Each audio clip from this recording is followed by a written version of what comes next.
Morning. प्यारे बच्चों, class 12 में बायोलॉजी में हम जो लेसन पढ़ रहे हैं वो खाद्य उत्पादन में वृद्धि की कार्यनीति ये लेसन पढ़ रहे हैं। और इस लेसन के हमने पहले ही पिछले पीरियडों में इसके सारे जितने भी बहुविकल्पिक क्वेश्चन थे वो कवर कर लिए। एक एक नंबर में आज जो आते हैं और एक एक नंबर में जो अति लघु आते हैं वो कवर कर दिए, और दो दो नंबर में जो आते हैं लघु वो कवर कर दिए। तीन तीन नंबर के लघु भी हम कवर कर चुके हैं। अब जो पाँच पाँच नंबर के पाँच पाँच अंक में विस्तृत प्रश्न आते हैं, लॉन्ग आंसर टाइप के जो आते हैं क्वेश्चन, वो भी हम कवर कर चुके हैं। और लास्ट क्वेश्चन हमने इस लेसन का ये करना है और ज़रा ध्यान से देना है, थोड़ा इंपॉर्टेंट है। मधुमक्खी पालन से आप क्या समझते हैं? मधुमक्खी के जीवन चक्र का सचित्र वर्णन कीजिए। जैसे आपने रेशम कीट का पीछे सचित्र वर्णन किया है उसका पूरे जीवन चक्र का, कि किस तरीके से वो पैदा होता है, किस तरीके से बढ़ता है, किस तरीके से सब कुछ आपने उसके विषय में अध्ययन किया।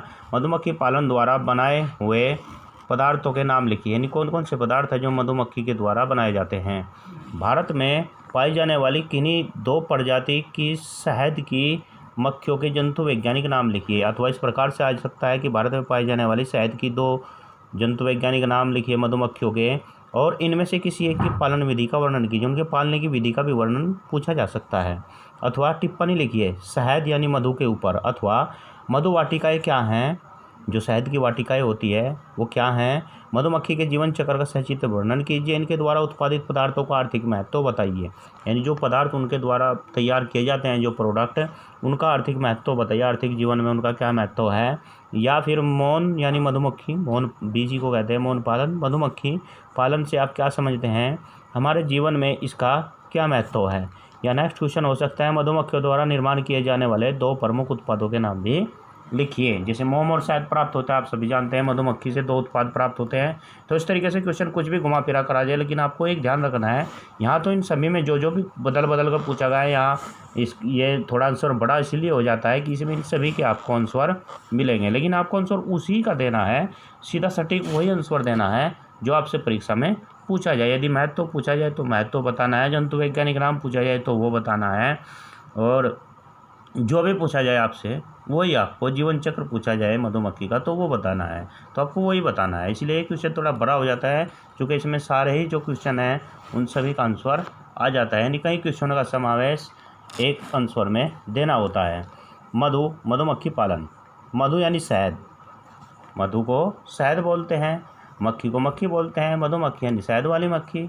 एवं मोम प्राप्त करने हेतु व्यवसायिक स्तर पर मधुमक्खियों को पालना मधुमक्खी पालन कहलाता है। यानी जब व्यवसायिक स्तर पर यानी बिजनेस के तौर पर हम शहद और मोम प्राप्त करने के लिए मधुमक्खी का पालन करते हैं तो उसी को मधुमक्खी पालन कहते हैं। इसके लिए बड़े बड़े मधुमक्खी के फार्म स्थापित किए जाते हैं जिन्हें मधुवाटिकाएँ कहते हैं, और वही जो फार्म होते हैं जहाँ मधुमक्खियाँ हम पालते हैं उन्हीं को मधुवाटिकाएँ कहते हैं। यदि मधुवाटिका पर टिप्पणी लिखने को आ जाए। इनमें मधुमक्खी पालन वैज्ञानिक विधियों से किया जाता है। जो मधुमक्खी पालन है उसको वैज्ञानिक विधि से उनको पालते हैं। भारत में पाई जाने वाली दो प्रजाति की शहद की मक्खियों के नाम इस प्रकार है, एपिस इंडिका या एपिस मेलिफेरो। दो मक्खियां हैं जिनके जंतु वैज्ञानिक नाम है एपिस इंडिका या एपिस मेलिफेरो। अब मधुमक्खी का जीवन चक्र किस प्रकार का है? एक नए छत्ते की सारी मधुमक्खियां एक ही रानी मक्खी की संतानें होती हैं। एक छत्ते में शहद वाले में एक मक्खी होती है रानी मक्खी, और जितनी भी मक्खियाँ होती हैं सारी उसी की संतानें होती हैं, उसी के बच्चे होते हैं, क्योंकि जो रानी मक्खी होती है वो केवल अंडे देती है। और जब उस शहद के छत्ते में दूसरी रानी मक्खी पैदा हो जाती है तो वो छत्ता भी डिवाइड हो जाता है, यानी कुछ मक्खियाँ उसके साथ उड़ जाती हैं और दूसरे छत्ते का निर्माण कर लेती है। तो ये एक मोटी सी बात समझ लेनी है। आइए, मधुमक्खी का जीवन चक्र। एक नए छत्ते की सारी मधुमक्खियाँ एक ही रानी मक्खी की संतानें होती हैं, लिखा है, बिल्कुल सही है। रानी मक्खी के अंडे अग्र दो प्रकार के होते हैं। जो रानी मक्खी के अंडे हैं वो दो प्रकार के अग्र यानी आगे दिया गया है। आप वहाँ अग्र मत लिख देना, परीक्षा में ये बातें समझ लेनी है। वहाँ परीक्षा में आप अग्र मत लिख देना, निम्नलिखित लिखे तो लिख सकते हैं। निम्नलिखित दो प्रकार के, अग्र का तात्पर्य आगे, यानी इसने आगे वाले पेज पर दिया है इसलिए इसने अग्र लिखा है कि अग्र दो प्रकार के होते हैं, यानी आगे दो प्रकार के हैं। आगे जो दिया गया है उस दो प्रकार के हैं, इसलिए आप अग्र परीक्षा में बिल्कुल नहीं लिखना है। आप अग्र को हटाकर यहाँ निम्नलिखित कर देंगे, या सिर्फ यही लिखेंगे कि दो प्रकार के होते हैं। ये बात थोड़ी छोटी छोटी बातें होती हैं लेकिन समझने की होती हैं। तो क्या क्या होते हैं?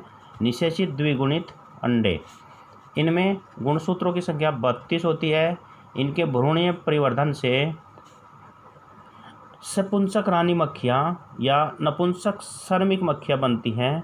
संभवतः रानी मक्खी के शरीर से स्रावित एक पदार्थ एल्फा कीटोग्लूटेरिक अम्ल के प्रभाव से श्रमिक मक्खियाँ नपुंसक हो जाती हैं। तो ये इस प्रकार के होते हैं। फिर अनिषेचित एक गुणित अंडे में द्विगुणित हैं, ये एक गुणित हैं। इनमें गुणसूत्रों की संख्या 16 होती है। इनके भ्रूणीय परिवर्तन से नर मक्खियाँ अर्थात ड्रोन्स बनते हैं। जो ड्रोन्स होते हैं वो इनसे बनते हैं निषेचित से। छत्ते में 3 प्रकार की मक्खियों के विकास हेतु भिन्न प्रकार के कोष्ठक छत्ते में होते हैं। श्रमिकों के लिए छोटे षटभुजे, जो श्रमिक होती है, जो मेहनत करती है, बाहर से मधु लाती है, इकट्ठा करती है, उनके लिए छोटे षटभुजे यानी षटकोण जैसा होता है जिसकी 6 भुजाएं होती है। ड्रोन्स के लिए मध्यम माप के षटभुजे तथा रानियों के लिए बड़े त्रिभुजाकार से, यानी अलग अलग 3 तरह के कोष्ठक एक शहद के छत्ते में होते हैं। भ्रूणीय परिवर्तन का समय भी तीनों प्रकार की मक्खियों के लिए भिन्न होता है। श्रमिक के लिए 21, ड्रोन के लिए 14 तथा रानी के लिए 16 दिन, अलग अलग दिन होते हैं। जो श्रमिक मक्खी होती है उसका भ्रूण इतने दिन में तैयार होता है, ड्रोन का इतने दिन में और रानी का इतने दिन में। प्रत्येक अंडे से लगभग 3 दिन बाद एक छोटा सा सुंडी जैसा शिशु या लार्वा निकलता है जिसे गर्भ कहते हैं। 2 दिन तक प्रत्येक लार्वा को आया मक्खियाँ शाही जेली खिलाती है। जो आया मक्खियाँ होती हैं उनमें आया भी होती हैं। आया कहते हैं पालन पोषण करने वाली, जैसे दाई, अब उसको नर्स कहते हैं। जब बच्चा जन्म लेता है तो वही पालन पोषण करती है, तो वो उसको शाही जेली खिलाती है। इसके बाद रानियों की लार्वी का पोषण तो शाही जेली से ही किया जाता है। जो रानियों की लार्वी होती है उनका भी शाही जेली से पोषण होता है, परंतु ड्रोन्स एवं श्रमिक मक्खियों की लार्वी को केवल मधु एवं पराग दिया जाता है। जो ड्रोन्स होते हैं, जो श्रमिक मक्खियाँ होती हैं, मजदूर मक्खियाँ होती हैं, उनको केवल मधु और पराग दिया जाता है। सक्रिय पोषण के फलस्वरूप प्रत्येक लार्वा में तीव्र वृद्धि होती है। इस वृद्धि कार्य में लार्वा में 5 बार त्वक पतन होता है। 5वें त्वक पतन के बाद प्रत्येक लार्वा के कोष्ठक की श्रमिक मक्खियाँ मोम की एक टोपी से बंद कर देती है। अपने बंद कोष्ठक में प्रत्येक लार्वा अपने चारों ओर रेशमी धागे का एक कोकून बना लेता है। यानी जो लार्वा होता है वो अपने चारों ओर रेशमी से धागे का एक कोकून सा बना लेता है, जैसे अपने पीछे रेशम कीट में पड़ा है, और कोकून के भीतर कायांतरण द्वारा प्यूपा में बदल जाता है। और फिर वो जो कोकून है, जब उसकी काया का अंतरण होता है, यानी काया में बदलाव आता है, तो उसको फिर प्यूपा बन जाता है। और कायांतरण द्वारा प्रत्येक प्यूपा शीघ्र ही एक युवा मक्खी में बदल जाता है, और लास्ट में जो प्यूपा होता है फिर उसकी मक्खी बन जाती है, जो अपने मैंडिबल्स की सहायता से कोकून तथा मोम की टोपी को काटकर बाहर निकल आती है। अभी तक ये मोम में बंद होती है और फिर ये मोम की टोपी को काटकर बाहर निकल जाती है। अब ये साथ साथ आपको चित्र भी ये बना लेना है इस तरीके से। और आगे हम कल स्टार्ट जो करेंगे टॉपिक को करेंगे मधुमक्खी पालन द्वारा बनाए गए पदार्थ। जैसे आप भी जानते हो मोम और शहद।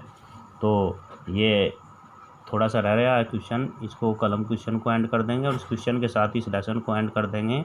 तो भाई प्यारे बच्चों, बड़े ध्यान से आप इनको करते जाइए, लिखते जाइए, साथ साथ याद करते जाइए। और ये आपके ये जो समय है ये बहुत कीमती समय है, ये काम आने वाला है, इसको बर्बाद मत कीजिएगा इधर उधर घूमने में या लापरवाही में। अपनी पढ़ाई निरंतर ज़बरदस्त तरीके से जारी रखिए, क्योंकि आपकी बोर्ड की परीक्षा होनी है तो होनी है और समय पर होनी है। तो थोड़ा सा समय बोर्ड आपको स्कूल खोलने के लिए दे रहा है, लेकिन वो इसलिए दे रहा है ताकि कोई ऑब्जेक्शन न कर सके कि स्कूल नहीं खोले, परीक्षा कैसी। तो परीक्षा होगी और होगी, तो इसलिए आप अपनी तैयारी करें और करें। अपनी तैयारी से बिल्कुल भी मुँह न मोड़ें, ज़बरदस्त तरीके से अपनी तैयारी करें। Thank you.